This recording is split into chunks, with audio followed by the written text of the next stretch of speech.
కుడకలకు చక్కెర ఇస్తామమ్మా చక్కెర ఇస్తామని మన గల్లీల పొంటి మస్తు మంది తిరుగుతుంటారు. వాళ్ళు మనం ఎన్ని కుడకలు ఇస్తే అంత వజన్తోని చక్కెర జోకిచ్చి ఇస్తుంటారు. ఆగో గిట్లనే ఒక తాన మీ కాడున్న ప్లాస్టిక్ పట్టుకరండ్రి, ఎంత ప్లాస్టిక్ తెచ్చిర్రో అంతే బరువుతోని బెల్లం పట్టుకబొర్రి అని ఓ ఆఫర్ పెట్టిర్రట. మరి ప్లాస్టిక్ పట్టుకపోతే బెల్లం ఇస్తామంటున్న ఊరెక్కడా ఏందా ముచ్చట అనేది మనం కూడా ఒకసారి చూసేద్దాం పార్రి. ఊరోళ్ళంతా ప్లాస్టిక్ డబ్బాలన్నిటినీ గిట్ల బత్తాలల్లా మూట కట్టుకొని తెచ్చిర్రు. నాది జోక్ అంటే నాది జోక్ అని ఊరంతా ఎంకలాడి ప్లాస్టిక్ ను బత్తాలల్లా పిక్కటంగా నింపుకొచ్చిర్రు.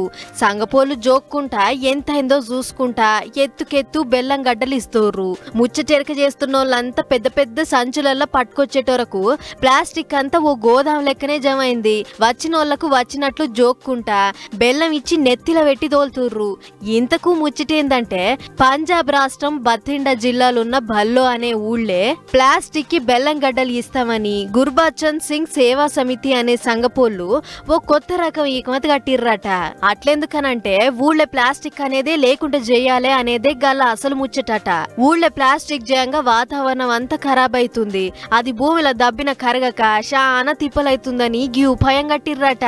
ఊళ్ళో ప్లాస్టిక్ ను ఏడబడితే ఆడ పారేయకుండా పట్టుకొచ్చి మాకిస్తే మీరిచ్చిన దానికి సమానం వజన్తోని బెల్లం గడ్డలు ఇస్తామని చెప్పిర్రట. ఇంకేముంది, ఊరోళ్ళంతా పిక్కటంగా మేలుకొని తెచ్చి కుప్పబోసిర్రు. మొత్తం 295 కిలోల ప్లాస్టిక్ జమైతే ఇక బెల్లం కూడా అంతే అమ్ముడు పోయిందన్నట్లు. మరి గీ జమైన చెత్త అంతా ఎటు కొంచబోతారో ఏమో గాని చేసిన ఈగ్రం అయితే ముద్దుగానే ఉంది. ఇక ఇదే ముచ్చట మీద సంగపోలు మాట్లాడుకుంటా ప్రకృతిని కాపాడుకోవాలే, ప్లాస్టిక్ అనేది చాలా డేంజరు, దానికి దూరం ఉండాలనే గీ కార్యం పెట్టుకున్నాం, ఈ కాడ నుంచి ఇంకొన్ని దిక్కుల కూడా గిసొంటి కార్యం పెడతాం అన్నట్లు చెప్పుకొచ్చిర్రట.